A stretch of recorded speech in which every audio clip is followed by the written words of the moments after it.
তোমাদের একটা কথা আমি ক্লিয়ার করতে এসেছি। মানে আমি দেখেছি 2-3 জন। আমি রেলওয়ে স্টেশনে গিয়েছিলাম, বালুরঘাট রেলওয়ে স্টেশনে, মানে কলকাতায় আসার জন্য ট্রেন ধরার জন্য গিয়েছিলাম। তো আমি দেখলাম, মানে আমি রাস্তা দিয়ে হেঁটে যাচ্ছি, ব্যাগ নিয়ে আছি হাতের মধ্যে, এবং কি আমি আমার ভাগ্নি, আমার দিদির মেয়ে, এটা ছোট বাচ্চাটাকে, আমো বলো তো হাই, বলো হাই, বলো হাই হাই। তো এই ছোট্ট বাচ্চাটাকে আমি এইভাবে হাতে ধরে মানে হাঁটতেছি। আমি জানি না ভাই কে কোথা থেকে আমার ভিডিও করে নিয়েছে, ঠিক আছে। আমি হেঁটে যাচ্ছিলাম, ভিডিও করে নিয়েছে, নিয়ে ক্যাপশন কি দিয়েছে জানো? মানে 2 হাতে ব্যাগ নিয়ে আছি, যেহেতু হসপিটালে আমরা আসছি এখানে চোখ অপারেশন করার জন্য, অবশ্যই কাপড় চোপড় ব্যাগ ট্যাগ তো থাকবেই, যেহেতু ছোট বাচ্চা আছে তার সোয়েটার টোয়েটার, আমাদের কাপড় চোপড় তো অবশ্যই থাকবে। তো ভাই ওই ভিডিওটাতে কি করেছে, ক্যাপশন দিয়েছে যে কি মৌ আমাদের ব্যাগগুলো নিয়ে যাচ্ছে। মানে মানে এক কথায় ওখানে মানে এটাই বোঝাতে চেয়েছে যে কি আমি নাকি কুলি, আমি নাকি কুলি হয়ে ওদের ব্যাগগুলো নাকি ধোয়াই নিয়ে যাচ্ছি। কোনো দেখলাম না, মাইন্ডটা গরম হয়ে গেল দেখে আমি কপিরাইট মারলাম, একদম ভিডিও রিমুভ। ঠিক আছে, আরেকটা ভিডিও দেখলাম যে আমি হেঁটে যাচ্ছি এভাবে, আমি ব্যস্ত, আমি আমার কাজে ব্যস্ত, যে কি আমি বাচ্চাটাকে নিয়ে এভাবে হেঁটে যাচ্ছি, আর হুট করে ওখান থেকে কে যেন আর একজন ভিডিও করেছে, হয়তো ওদেরই কেউ হবে, যেহেতু ওই ভিডিওতে ওরাই ছিল, এই ভিডিওটা যারা ছিল ওই ভিডিওতে তারা ছিল। বাট ওখানে কোনো খারাপ কোনো কিছু লেখিনি, জাস্ট এটাই লেখা ছিল যে কি সবাই দেখে নাও মৌকে বিনা ফিল্টারে কীরকম লাগে। তো ওটা আমার কোনো প্রবলেম নাই, ওটাতে আমি কোনো কিছু করিনি। তো ও রেসপেক্ট দিয়ে বলেছে, মৌ না মৌ আপু বিনা ফিল্টারে দেখে নাও কেমন লাগছে, এটা লিখেছে। তো আমার ওটা কোনো কিছু মনে হয়নি, সেটা গেল ঠিক আছে। কারণ এখন সেলিব্রিটি হয়েছি ভাই, যেখানে যাও সেখানে ক্যামেরা থাকবেই, হ্যালো হাই বাই বাই থাকবেই। তো সেটা বড় কথা না, বড় কথা হচ্ছে এটাই। তো এগুলো মনে করো কমন, এগুলো কোনো ব্যাপার না। ট্রেনে বসে এসেছি, ওখানে কি সিন ক্রিয়েট হয়েছে জানো গাইস? আচ্ছা জানবে কীভাবে, চলো আমি তোমাদেরকে জানাই। ওখানে এটাই হয়েছে, আমাদের সামনে যারা ছিল তারা কেউ কেউ চিনতে পেরেছে, ভালোভাবে কথা বললো, দিদি তোমাকে আমি চিনি, তোমার ভিডিও আমি দেখি। বিশেষ করে অনেক লোকজন হয়েছে, কেননা ইস্তেমার জন্য। কি আম্মু হয়নি তোমার? করো আগে ব্রাশ, তারপর আমি ধুয়ে দেবো মুখ। তো ইস্তেমাতে যাওয়ার জন্য অনেক প্রচণ্ড লোক হয়েছিল, প্রচণ্ড যা বলার বাইরে। তো অনেকজন চিনতে পেরেছে, মানে বাথরুমে যাওয়া আসা করেছে, চিনতে পেরেছে। কেউ কথা বললো ভালোভাবে, ভালো ব্যবহার করলো, ছবি তুললো, ওগুলো ঠিক আছে। দাঁড়াও রাখো তুমি, আমি যাচ্ছি। ওটা ঠিক ছিল, ঠিক আছে। এখন আমাদের পাশেই মানে জানলার এই সাইডে ছিল, প্রথমে ভালো ভালো কথা বললো। একজন তো বললো যে কি দেখতে পেয়েছো ওটা কে, ওটা সেলিব্রিটি হয়, এটা সেটা, এটা মৌ হয়, এতগুলো ফলোয়ার্স, এভাবে গল্প করলো। তার মধ্যে কিছু কিছু লোক আছে যারা আমাকে বললো যে সেলিব্রিটি হয় তো লোকাল ট্রেনে কেন যাচ্ছে, পার্সোনালভাবে যাবে, ইউটিউব ফেসবুক থেকে তো অনেক টাকা কামায়, কেন এইরকম ট্রেনে যাবে, এগুলা মানে অনেক অনেক কিছু বলেছে। তো আমি ওখানে আমি কিছু কথা বলতে চেয়েছিলাম, বাট বললাম না, সবসময় মুখে মুখে বললে হয় না। তো আমি তোমাদেরকে একটা কথা বলি, পরিস্থিতির শিকার, বুঝলে।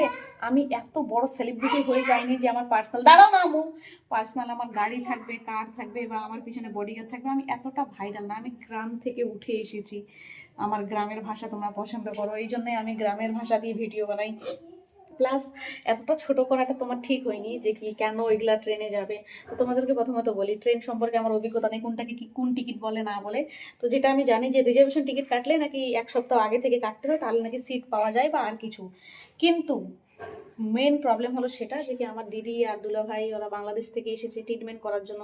ভাই অনেক টাকা খরচা হয়ে গিয়েছে, ওই রকম যদি মানে টাকাগুলো যদি রাখতো তাহলে হয়তো পার্সোনাল নিজের একটা গাড়ি হয়ে যেত, ঠিক আছে।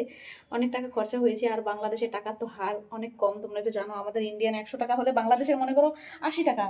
তো ওর একটা চোখ অপারেশন করতে 1.5 লাখ টাকা লাগবে, আর এমনিতে এসিলি রোগের কারণে অনেক টাকা আমার দিদির মানে পিছনে মানে খরচা হয়েছে। 3-3বার সিজার হয়েছে, এবং কি অসুখ বিসুখ এসিলি হয়েছে, আবার সুগার হয়েছে, চোখ দেখতে পায় না, মানে হাত পা টেনে নিচ্ছে, রগের প্রবলেম। এক কথায় যেটাকে এসিলি বলে সেটা হলো যাচ্ছি ক্যান্সারের ছোট ভাই বা ছোট বোন বা ফ্যামিলি, ক্যান্সারের মতনই। আগে এসিলি থেকেই মনে করো ক্যান্সারটা হয় মনে হয়, কেননা ক্যান্সারে যে লক্ষণটাতে চুল উঠে যায়, এটা সেটা ওই সেম এইগুলোই হয়েছে আমার দিদির সঙ্গে। তো যাই হোক, তোমরা দোয়া করবে আমার দিদি যেন সুস্থ থাকে, ভালো থাকে। তো ভাই তোমাকে একটা কথা বলি, এগুলো করতে না অনেক টাকা আমাদের চলে গিয়েছে, ঠিক আছে। আর আমি সেলিব্রিটি বা আমি এগুলো বাসে যাচ্ছি, আমার এগুলো নিয়ে কোনো প্রবলেম নেই। একটা রাতের ব্যাপার, আমরা যেটা মনে করি যে কি টিকিটটা বেশি নেয়নি, 140 টাকা মনে নিয়েছিল শিয়ালদা স্টেশন বালুঘাট থেকে। তো টিকিট বড় কথা না, আমি এর আগেও কলকাতা গিয়েছি, শিলিগুড়িতে গিয়েছি, নাইট বাসে গিয়েছি, স্লিপারে গিয়েছি, ঠিক আছে। কিন্তু সবার ক্ষেত্রে তো সব কিছু সম্ভব না, তাই না?